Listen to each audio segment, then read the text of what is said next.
Okay, very good. Good to see you all here again. It's great. I sort of close my eyes and there's a few people here and close my eyes and open them again. Oh, there's more people here now. It's a whole wall of people over there. It's great. Really good. So this is my technically second week in Seattle now.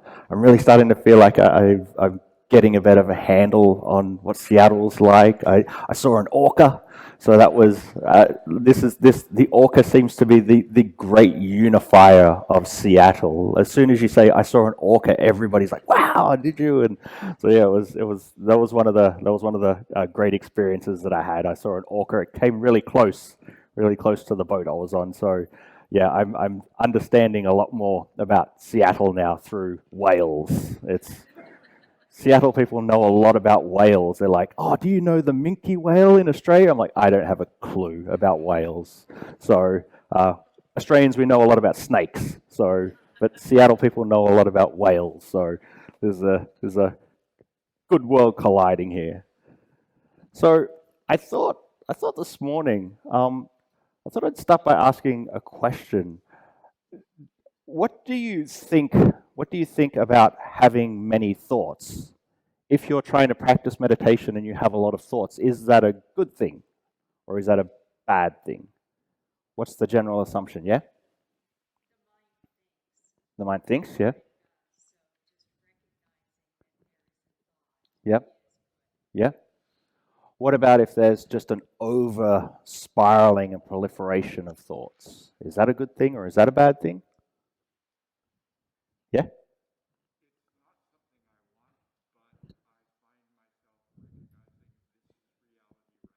Right. And does anybody have a spiraling proliferation of thoughts happening at any one given point? Has that ever happened to anybody? Yep. That's so yeah. It's the universal of. I think there's we have an underlying assumption that when we practice meditation, we practice the Dhamma. What we're trying to go for is states of calm, states of stillness. But a lot of times we find ourselves overly assailed by thoughts. So what I actually wanted to talk about was a way that we can actually use thoughts to develop the calm and peace that we're actually wanting out of our meditation. And this is through a process that we call, it's a very simple term. It's called wisdom developing calm. And specifically, what we want to try to think about is a particular way that we develop a kind of wisdom. And that way is by developing a factor that we call dhammavicaya, which is translates as investigation or contemplation of the Dhamma. Anybody that's familiar with the 7 factors of enlightenment might know what dhammavicaya is. It's this factor where we contemplate the Dhamma in some way. Anybody that doesn't know what the 7 factors of enlightenment are, they are these, you could say, 7 very wholesome states of mind and things that we try to develop that allow the mind to become more and more liberated the more we experience these states. So these are the states of mindfulness. These are the states of dhammavicaya, or investigation of the Dhamma. This is virya, effort, and rapture, piti, rapture, and tranquility, and concentration, convergence, stillness, and equanimity. So I wanted to talk a little bit about dhammavicaya today, this contemplation of the Dhamma, because it's a really important factor that maybe gets overlooked a little bit, or people don't really know what it actually is. So what I'll talk about what exactly dhammavicaya is, why it's actually an important thing to develop, how you develop, and when you should try to develop it. So to start with, what actually is dhammavicaya? Again, it's translated as investigation of the Dhamma. It's translated as a way of contemplating the Dhamma, analyzing states, or discerning states of mind, discerning the Dhamma. And so what do we actually investigate then? Well, the Buddha said that we use Dhammavicaya to investigate our mind and our body, or what we call nama rupa. This is one of the ways in which we can develop Dhammavicaya. Also, another way that the Buddha talked about was investigating the states that we're actually experiencing. And something very important to developing Dhammavicaya, or investigation of the Dhamma, is this thing that we call yoniso manasikara. Yoniso manasikara is essentially wise reflection or wise contemplation. It's a way for us to actually see the world in some kind of way and see phenomena in some kind of way. And the Buddha talked about we develop wise reflection into our states of mind, noticing whether they're wholesome or they're unwholesome, whether our states are what he called blamable or blameless, which is, sort of good or bad. He talked about exalted or higher states or lower states, which is, obviously exalted states of mind or more coarse states of mind. And then he talked about light states and dark states. So essentially what Dhammavicaya is investigating these kinds of states that the mind and the body are in with wise reflection, with yoniso manasikara. So Dhammavicaya can be investigating the mind or the body, can be investigating states, and it can be a way for us to actually investigate our experience. So why is something like this important? Why is it important for us to investigate our experience in this way? Well, if we think about Dhammavicaya in terms of the other enlightenment factors, the enlightenment factors all go together. There's something that develop in unity. They're iterative. They're interconnected in some way. So if you develop these other factors of the Eightfold Path, but also the factors of enlightenment, of mindfulness, and especially right mindfulness, and effort, right effort, if you develop these well, then you can actually develop Dhammavicaya, or investigating the Dhamma, in this kind of wise way. These things really, really go together. And obviously what most of us are wanting out of our meditation is these awesome, happy states of rapture, tranquility. We want the concentrated mind, we want the unified mind, we want these feelings of upekkha. So we really need Dhammavicaya to actually develop these more exalted states, these states of the other factors of enlightenment that are, you could say they're essentially like the carrot. They're the things that sort of keep you going. If you don't have these states, it's like, well, why do I bother sitting, why do I wake up at 4 o'clock in the morning when it's dark and it's raining and everyone else is in bed, and why do I sit here and do these things? It's because you can start to develop some of these joyous states. And also, a big thing that Dhammavicaya can really do is to give you these kinds of breakthroughs and clarifying experiences and epiphanistic kind of experiences. So how do you actually develop it then? How do you develop Dhammavicaya? Well, you might sort of think, well, give me a meditation technique to do and I'll develop Dhammavicaya.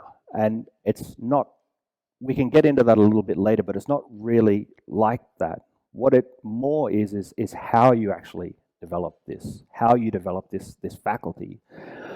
And again, if we think about yoniso manasikara, again, wise reflection, wise contemplation. We have yoniso manasikara, wise reflection, wise contemplation, but then we have ayoniso manasikara, unwise reflection, unwise contemplation. And the way that we develop it is Dhammavicaya is by developing this wise reflection. And if we develop it in the grounds of also having right mindfulness, and we have right effort as well, this is something that actually leads us to being very clear and systematic and logical in our thinking and reasonable in our thinking, because we have this clarity of mindfulness there. We're investigating things in terms of the 3 characteristics of impermanence, unsatisfactoriness, and not self. We're seeing how things are connected in some way. We're seeing cause and effect. So we have yoniso manasikara, this wise reflection. We're doing this constantly. This is developing Dhammavicaya in the right way. But if it's in the wrong way, if it's ayoniso manasikara or unwise reflection, things are scattered, things are all over the place, things are bouncing all around. And the reality is my mind usually is in the scattered and the bouncy kind of way. You probably noticed by my hand gestures, I'm very sort of like, I bounce around a lot kind of thing. So it's a natural being ayoniso to some extent, to being sort of scattered and all over the place. It is sort of a part of our experience. So, but what we want to try to do is we want to try to be moving more and more into this wise reflection, wise contemplation, developing Dhammavicaya in this kind of wise way. So the next question comes about is like, how do we know then if we're enmeshed in wise reflection, or how do we know then if we're in unwise reflection? How do we know if we have yoniso or ayoniso? How do you know if you're using Dhammavicaya or you're just scattered and lost in thought? And this is where I think the quality of the mind, the quality of the phenomenological experience actually really comes in and can give you a good indication of what this is. Having Dhammavicaya with wise reflection, there's a kind of power to it. There's a kind of momentum to it. There's a kind of solidity to it. There's a kind of, in a way, feeling like you're sort of locked in to this thing. You're investigating phenomena, but you're locked into it in some way. It has this strength, that has this momentum there, that the way I like to think about it as this kind of metaphor. You might be investigating some kind of Dhamma theme, so you thought of something like impermanence, and you're investigating within that, you're investigating within the sphere of that. So it's like you're stuck in a whirlpool. Everyone seen a whirlpool? Yeah, everyone's seen a whirlpool. It's like you're stuck in this whirlpool, and it might start going like really wide and round. But as you keep doing it and you keep investigating, you keep going, you keep spinning in it, it'll spiral down and you get closer and closer and closer in until you reach this point of convergence and it sort of sucks you under. And that's what Dhammavicaya using yoniso should be like. It should be leading to this point where maybe it is very wide, but it sort of sucks you into this point of calm. Dhammavicaya done right will actually lead to these other enlightenment factors, as I said. So this aspect of sort of sucking you under, it's like sucking you under to the other enlightenment factors of rapture, of tranquility, of concentration, of upekkha. It sucks you under into the sea of calm, you could say. So Dhammavicaya done right sort of has this focused and guiding power, even though it might be a little bit wider, so you're using your thoughts. Whereas if you're trying to investigate in some kind of way and it's ayoniso or it's unwise reflection, it'll be sort of scattered. You'll be jumping around. You might think I want to investigate impermanence, but you might be jumping around all over the place. My body's impermanent, and also, my car registration is impermanent. Actually, I've got to go pay my car registration next month, and isn't it such a pain to pay car registration? But that's suffering, and if it's going in that kind of way, it's not yoniso manasikara. And so if we stick with the water metaphor, ayoniso is like you're being thrown around in rapids. You've been in this massive tumultuous thing and you're getting smashed up against the rock, you're getting thrown around all over the place. So yoniso manasikara and Dhammavicaya, it'll have this power to it. This power that eventually might start out very, very wide, but it leads to a point of calm. Whereas if it's not wise, then things are bubbling all over the place. So the sort of the last question with this is, well, when do you use this? When do you use Dhammavicaya? When do I try to develop wisdom? Or when do I try to develop some calm in the mind? It's sort of it's a very, very common question. Which one do I focus on? Do I focus on developing calm in the mind, or do I focus on developing some kind of wisdom? Do I do samatha or do I do vipassana? And the answer that I it's going to be pretty obvious for anybody that knows me is that you need a balance between these things. When do you develop Dhammavicaya? When it is the right time to do it, that's when you actually do it. Like, if we remember what Dhammavicaya is, it's one of the 7 enlightenment factors. The 7 enlightenment factors support each other. The development of right mindfulness and right effort and Dhammavicaya actually leads to rapture. It leads to tranquility. It leads to samadhi. It leads to upekkha. These things have to go together. Now, in saying that though, obviously we have a little bit of a intuitive sense of when is the right time to do this. You might feel at times it's like, well, I'm feeling sort of tumultuous at the moment. Maybe I just need to stay with the breath and keep my mind calm just on one thing. You might have other times where it's like, well, maybe the mind isn't calming down just by watching the breath. Maybe I do need to investigate the Dhamma in some kind of way. So we can use these factors skillfully. We can use Dhammavicaya skillfully to round out our practice and to balance our practice out. It's not, these things aren't mutually exclusive. It's not like you should just do one or the other. You have to do both. You have to be balanced and do both.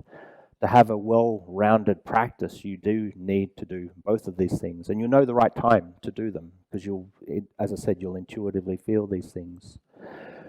So the more we actually do this, the calmer and calmer our mind will become. And there's a saying in the Thai forest tradition, the more calm you develop, the more wisdom you'll develop. The more wisdom you get, the more calm the mind will become. So if we keep practicing in this way, we'll just know intuitively, this is the time that I should be developing more Dhammavicaya, or this is the time that I should be moving more into these kinds of calm states of mind. And again, the reason I think Dhammavicaya is so important is I think it's good for people sort of like me that generally have a very active mind. This can be a way to corral the mind in when it doesn't want to cooperate. Most of the time my mind doesn't want to cooperate at all and just sort of goes off by itself. So this can be a very powerful way of sticking with some kind of Dhamma theme to actually corral our mind in and to bring it in onto something. And again, it is so important because it is one of the enlightenment factors. This is the thing that is going to give you this kind of clarity into phenomena. This is the Dhammavicaya is the thing that will give you this kind of epiphanistic experiences, these insights, these moments in your life where you go, I finally get it, or I finally see it. This is what developing Dhammavicaya actually brings to you. So with that, I'll leave you with that, and that's probably enough of me talking, and we'll go from here. And if you want to do your thing, you can do your thing.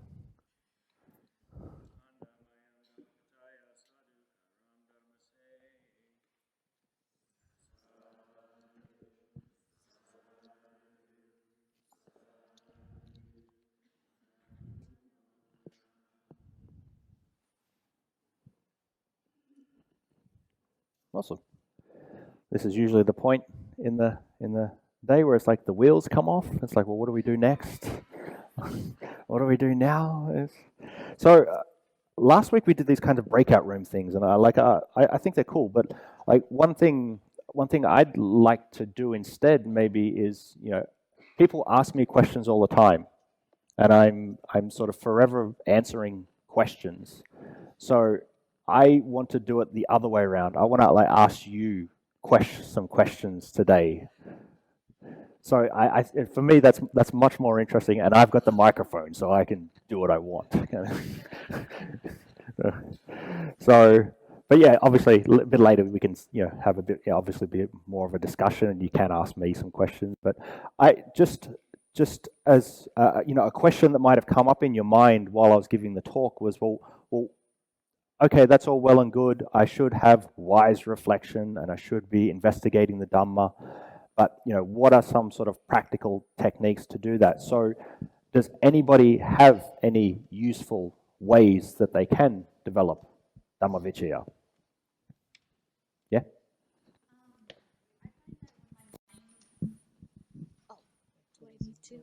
Oh, okay. I find that for me, when my mind tends to go into darker states of like stress, anxiety, guilt, worry, Yep. what I have done recently is use loving kindness meditation Right. to Nice. get myself in a calmer state. Yep. Sometimes I just stick to that Yeah. Nice. during that the moment of meditation, because sometimes it's really deep, and Yeah. I just need to give myself that loving kindness. Nice. And then it invokes a sense of calmness. Yep. And then later, doing a meditation again later in the week or something, then I can begin to investigate those feelings. Nice. So yeah. Yeah, good. Yeah, that's a really good reflection, because if you remember what I said, that Dhammavicaya was our ability to wisely reflect on wholesome and unwholesome states. So it's good that you see that, as you said, stress, anxiety, all these kinds of things, it's an unwholesome state, so you need to do something about it, and this is what we call putting in right effort. This is where we've seen that there's an unwholesome state in the mind, and we work out how to abandon it, and we develop a way to bring up a wholesome state in the mind. So that's really good stuff. Good work. You're further ahead than I was when I first started, so very good. Anybody else? Yeah, Steve, had his hand up first. Thank you for this. For me, the three characteristics are kind of baseline to my practice. Yeah. So if I'm spinning out in some papancha-ing in some way, I'll just, what you said was really helpful, because I'll just sort of say, oh, impermanence, and just identify it as that, and then shift it into identifying as that, and then it comes apart. And the same with, I mean, it's just crazy how it feels like 90% of the stuff that goes on in practice is also related to my selfing thing. Right. You know, what does this mean to me, or all that? And so when I get that reference to that anatta characteristic, it just takes it apart. And dukkha too, because I sort of get obsessed with something, but it's like ultimately it's just dukkha. So those three, I just feel like they're like what am I trying to say? Swords that cut through. Right. Nice. Yeah. What's necessarily wrong with identifying with something if that thing is wholesome? Well, I mean, it's a good question. I think if I concretize personal around it, that's the only problem, and then it becomes, then it slips into pride and all that sort of puffery. Yeah. Only that. So yeah, I guess there is some kind of way where wholesome states a wholesome positive state can turn into an unwholesome positive state. So yeah, there's the sort of the example you said, pride. Pride. So I was like, yeah, I'm feeling pretty good about. I had a good meditation. I feel pretty good about myself. My mind was calm. I'm a pretty good meditator now. I got this worked out. I'm nailing it now. It's like everybody else is all not calm. I'm pretty good. So yeah. So I guess we have to be careful of that as well. Yeah, we have to really discern. Even the wholesome states can maybe turn into an unwholesome state. It's in the guise of a positive state. So yeah, but yeah, I like that reflection of using the three characteristics to, as like some kind of sword to knock these out. Is there a downside to using the three characteristics? What could be a downside of using the three characteristics? I'll get back to you in a minute, but can anybody think of a downside to the three characteristics? Yeah? I think if we take them as mine, then that would be dangerous. Yeah. What about, say, for example, if we think everything is impermanent, could that lead to apathy? Could that lead to inaction?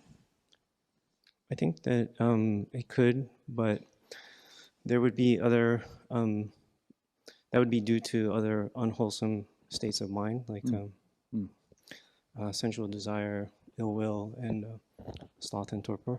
Right. But well, what about sort of another thing that I'm sort of thinking about? What if we grasp dukkha wrong? What if we think, oh, everything's dukkha, everything's dukkha, everything's bad, everything's terrible, everything's suffering, everything's painful? Is there a way that can go wrong? It does for me. Yeah, you're going to say something?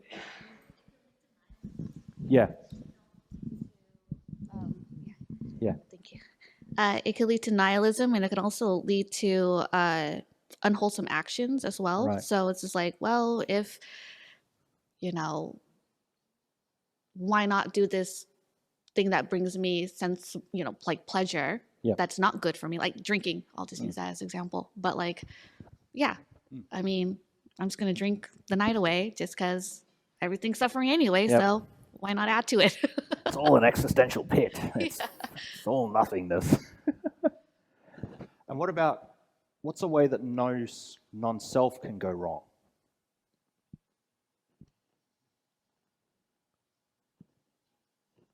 Yeah, John? If it leads to you not being able to be blamed for anything. Yeah. So there's a question of sort of moral responsibility there. Who is the agent that's responsible if there is no agent?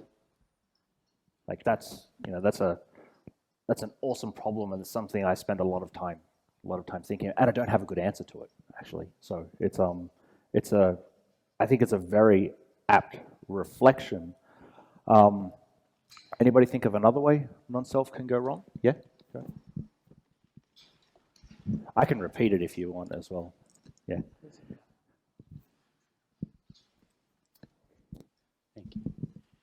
I would say a sense of kind of unwise disassociation from the mind and body. Yeah. So just kind of seeing them separate, and then not really having wisdom there. So just feeling, oh, I'm just a mind floating around inside this body, and it's more of a feeling. It's hard to describe, I guess. Yeah. And that's you've touched on something pretty important there. That, it can sort of people have experiences of depersonalization, derealization, where from the outside it might look like non-self. It might look like if you hear an instance of somebody that's having an experience of depersonalization, it's like, that sounds great. Like that, I want to get that. It's like my arm isn't real. Like it's not real. It's not really a part of me. It's like, that's what I'm trying to get, and you're getting it. I'm not. So there's something there of that. Even with the three characteristics, I think we have to be very careful how we approach them. The Buddha gave the simile of grasping the teachings wrong, grasping the tail of the snake as opposed to grasping the head. So we just, even in these aspects where they are really useful, we also have to be very careful. We're talking about, the sort of the nihilism that comes from sort of no self, from suffering, or the, maybe the apathy or something that comes from impermanence, or the sense of no moral responsibility from non-self. I think we just sort of have to be careful with these things about how we're approaching them, and always sort of discerning, is my reflection of this Dhamma theme, is it leading in the right way? Or is it going in the wrong way? We just sort of have to be, I just think we have to be careful with those kinds of things. So, yeah. Oh, and Zoom as well, sorry. You're behind a speaker, I can't see you. Yeah. Anybody on Zoom have a reflection? A couple of tools that I was taught in terms of investigation were to pay attention to the sensations in the body, to note the sensations in the body, and also to ask myself, is there a belief that goes along with this thought pattern? Right. So is that sorry, are you asking that as part of investigation? As part of investigation, yeah. are there times that there's a feeling in the body that's pleasurable, but then can bring up a negative mind state, though?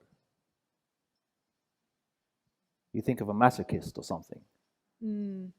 Like that might be a very, very painful thing, but there's like a pleasurable mind state that's there. So are always the bodily signals the most important? Or, are they a good litmus test of what is good or what's bad? I guess I think of it more as I guess I think of it more as giving a little distance between the pain of that thought pattern and like reflecting about it from different positions, like what's going on in the body and is there a belief associated with it, gives a little distance from the pain. Right, yeah, I guess that's the important thing, the belief associated with the sensation as well. And then is that belief true? Yeah, right. And 99% of the time the belief is not true. How do you know if a belief is true or not?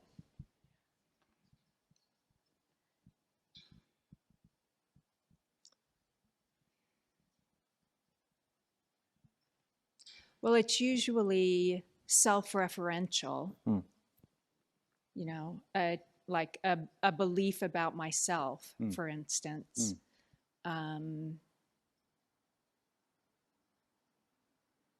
That there would be evidence to the contrary. Right, yeah.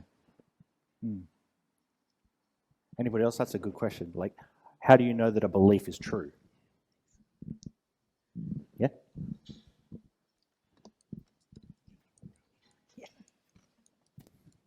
This is much more fun for me, by the way.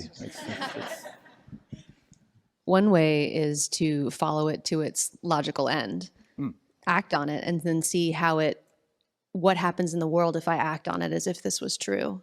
And often, if we follow beliefs to their logical end, we discover that they're not true because their effects in the world are deleterious or unskillful in some way. Yeah, because that could be dangerous, though.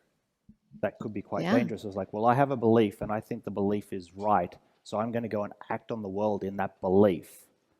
That could have some very detrimental.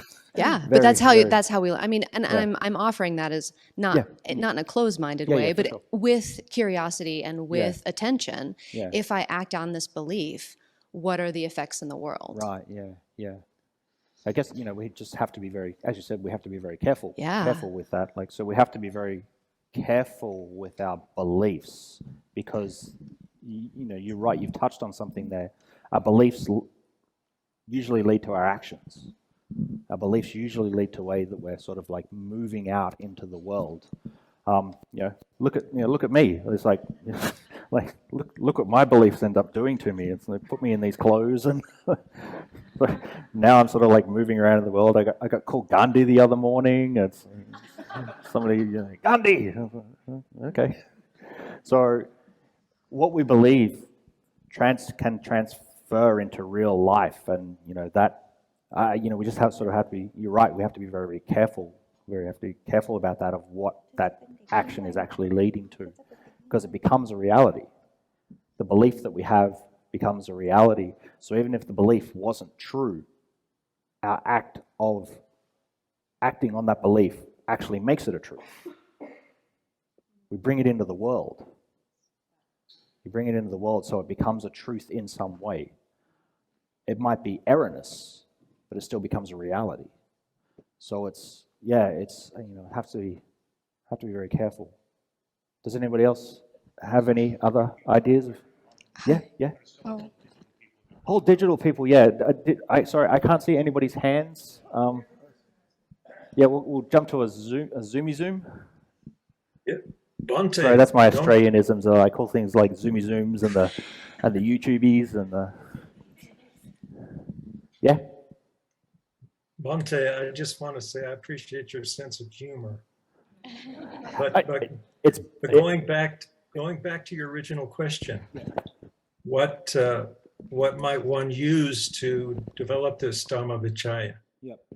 And for me, it seems to be insight meditation daily. Right. That's what's helped me. So is there a difference between insight meditation and Dhammavicaya?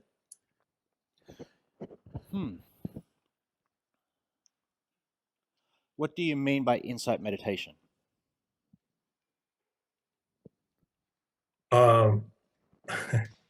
Well, that's where I'm meditating and I get to a calm state.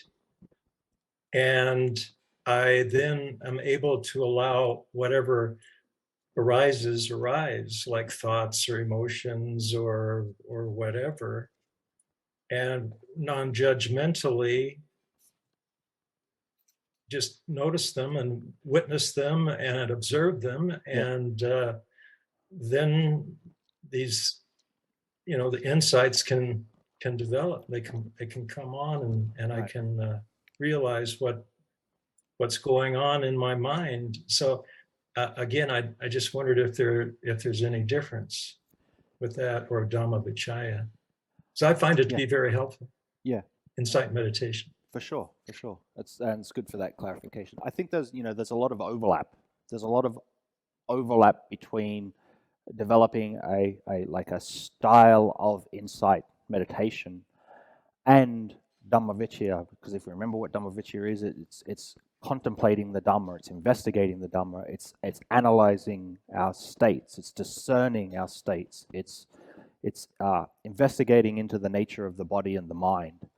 So there's overlaps there, but I think something to keep in mind as well is how interconnected something like Dhammavicaya is to the other factors of enlightenment as well, of, again, right mindfulness and right effort.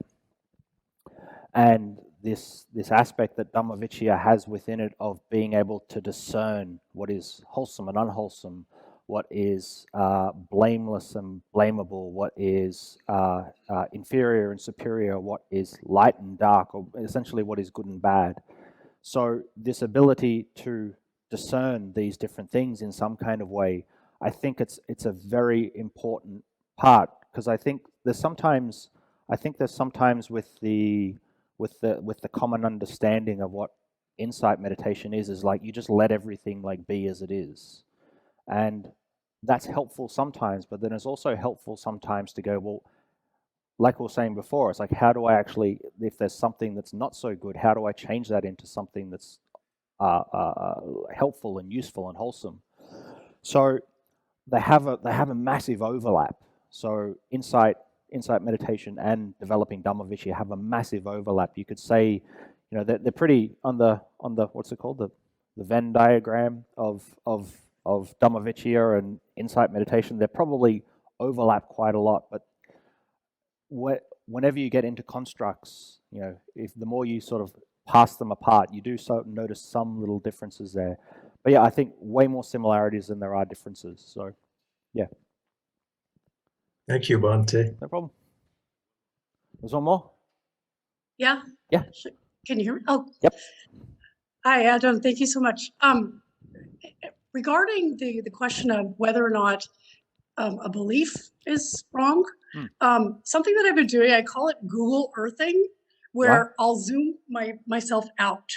Right. Because when I'm stuck on a belief, right now an acquaintance and I are having a difference of opinion on something, and I find if I just pull myself out and look at us from above, like the two of us, then I can go, oh, I can see where my view is problematic.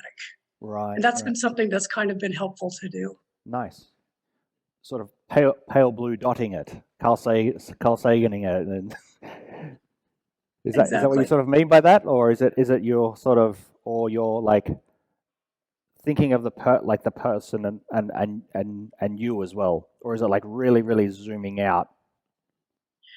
I find that when I'm attached to a thought or an idea or belief, it's because I'm here in myself, in my head. Right. But which is when, how when you zoom all the way in on Google Map, so you can actually see a building really close. If I can zoom all the way out instead and see the whole geography of a state. Yeah. If I do that with my mind and I'm looking at the two of us, for example, yeah, and then I can say, oh, I can see now what's going on, why we're having maybe a difference of opinion because of some thoughts in myself that are unhealthy. Yeah. I don't know if I'm explaining that well enough. No, I get it. Yeah, for sure. I think that's quite helpful. It's something that I've sort of tried to use a lot of as well, but more in the pale blue dot sense of like this thing that I'm thinking is sort of insignificant.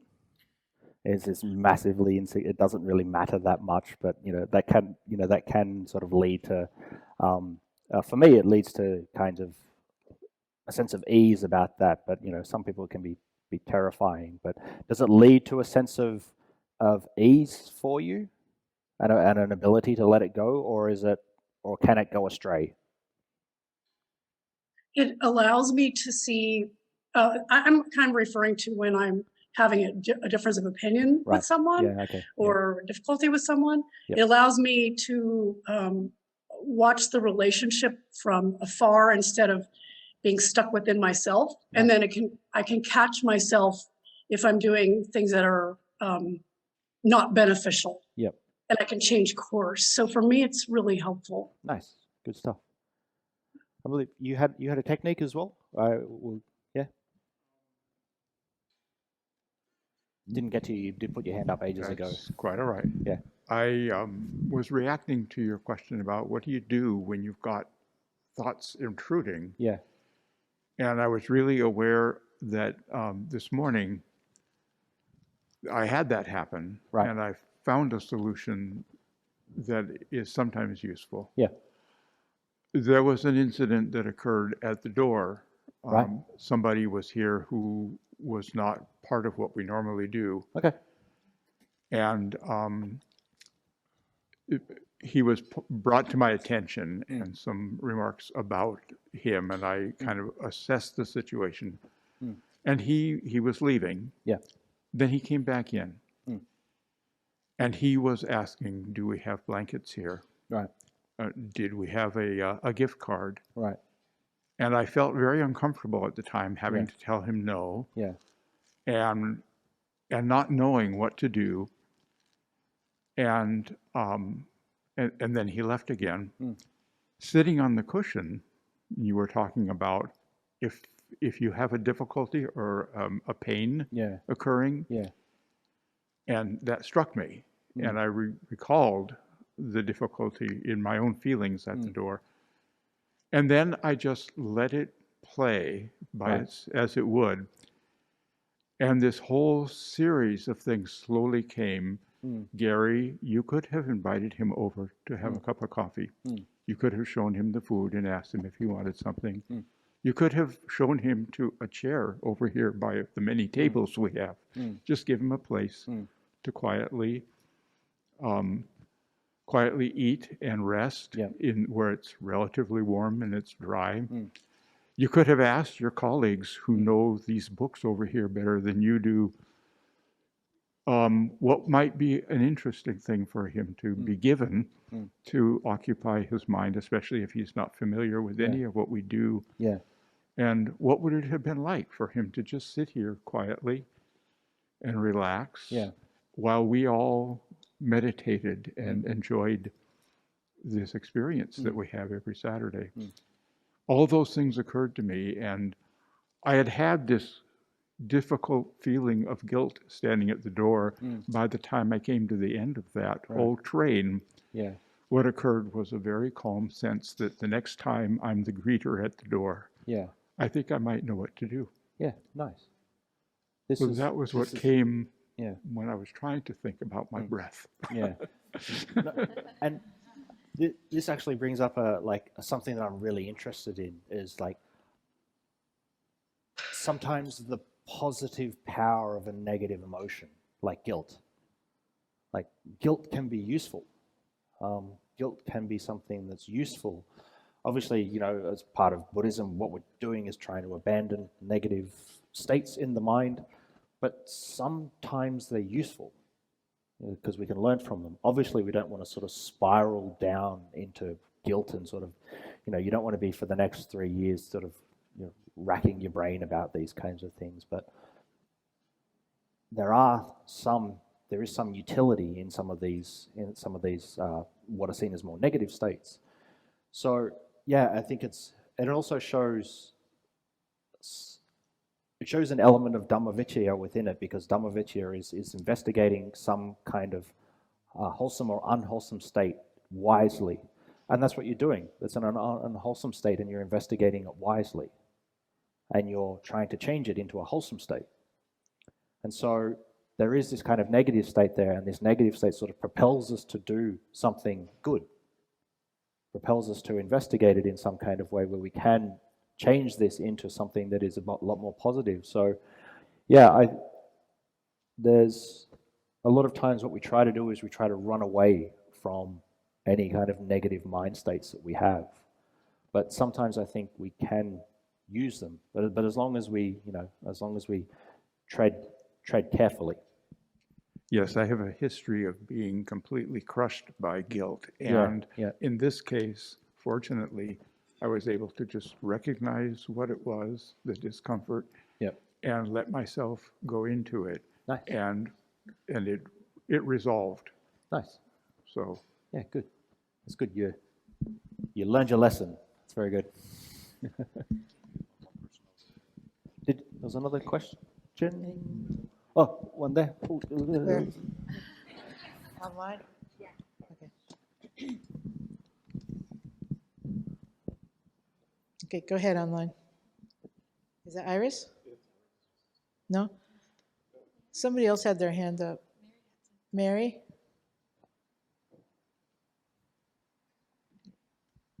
Good morning, Bhante. Good morning, everyone. Hi. My question takes it a little bit different turn, and I don't know if you are open for that, because it is more of a question than... So in the meditation, Bhante, you had mentioned the peace in pain. Yeah. And so I've been thinking about that throughout this whole discussion. By the way, I really appreciate everybody's contributions and what was said. Very helpful. So how does that apply to pain? Does one look into the pain? I mean, I do investigate pain in terms of, we're prone to aging. And is the peace that you were talking about in pain, the acknowledgement that this is the way of the body? Bhante? What does it mean for you? Well, there's this thing that we've all been circling around, that once you see the phenomena, you can, there's a piece with it, you can accept it, you can include it in your equanimity. Right. Yeah. So there is that piece of knowing this is the pain, this is the, understanding the cause and the effects, understanding how the body's taking it up. There's still pain, but one carries it just a little bit differently. Right. And I'm wondering if that's what you meant. There is, in the middle of the knowing itself is a piece of peace, isn't it? The knowing itself is the peace. So do we place that knowing in the middle of the pain and just observe that effect on it? I'm going to do something that's going to annoy you. Okay, go ahead. I'm not going to answer it, because what you take out of that is useful for you. If I give you an interpretation of that, then you're going to go, his interpretation, that's what he meant. That's the interpretation. That's the right interpretation. I'd rather you sit with it and figure out what it means for yourself. Okay. I think that's more helpful. If you did find that useful, reflecting on it yourself a lot more and finding out what it means for yourself, I think that's a lot more important. Like, I can tell you 100 things, and it doesn't mean as much to you as figuring something like this out for yourself and taking some kind of meaning of this for yourself. And I'm not being flippant with the question. I have my interpretation of what that is, But I think the real power in it comes from how you will interpret it and you will use it. So sorry, I'm not going to quite answer the question, but I hope me not answering the question leads to a better understanding of it than me just actually answering it and giving you an interpretation. Is that fair? That's more than fair. Okay. That's more than fair. It's my experience. Good. It's my practice. It's Good. yeah. And good. I also think that we skirted around it in all the different conversations. So I appreciate everyone. Yeah. Thank you, Bhante. And thanks for reminding me, because I forgot I said it. So that's fantastic. We are going to have to call it a day. We've sort of gone a little bit over time. Anybody that wants to ask me any more questions, you're more than welcome after that. Yeah? Sorry. We had about the belief thing. Yeah. So when I believe that I believe was like in the right way. Yep. And then I had a question to myself, and it seemed to trouble me because it's made me lose who I am, or like keep questioning myself, and I don't know, like it just leads me to some not a good place, or keep questioning myself, and it seemed like it's troubling things up, and how to get out of it, things like that. So do you mean you question the belief, or you question the truth of the belief so much it leads to a negative place? Is that what you're trying to?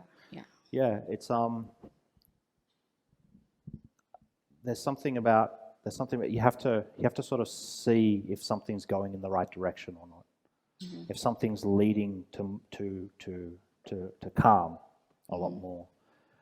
If this kind of questioning your belief is leading to developing more of the enlightenment factors, more of this joy of like, oh, hang on, I've broken through a belief, I've broken through a sense of identity.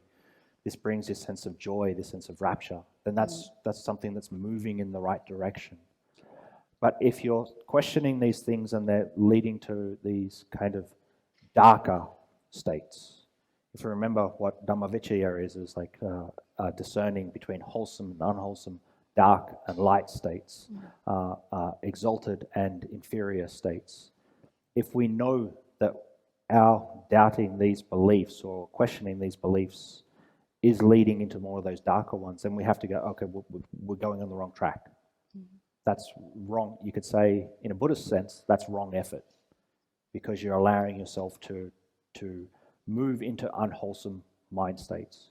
So we just have to be careful. If this method of inquiry is leading to more of those negative states, you should pull back from it. And that's usually the caveat I give before I give most talks of like, if you try these things and they don't work for you and it leads to a negative state, just don't do them. Like don't listen to me. Like for the love of God, don't listen to me. If it's leading that, like, don't do it. You have to know for yourself if this thing is going to work for you or not.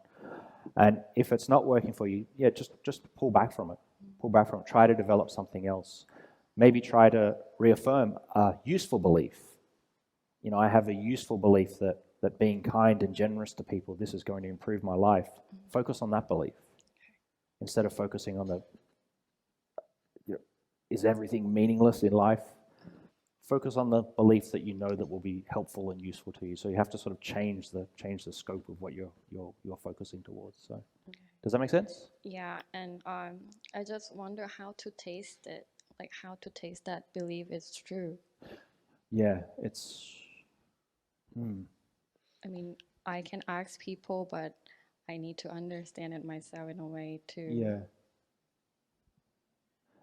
That's a hard question, and if you come and talk to me later, and we'll maybe answer it, because we are like out of time, unfortunately. But yeah, I will actually answer it.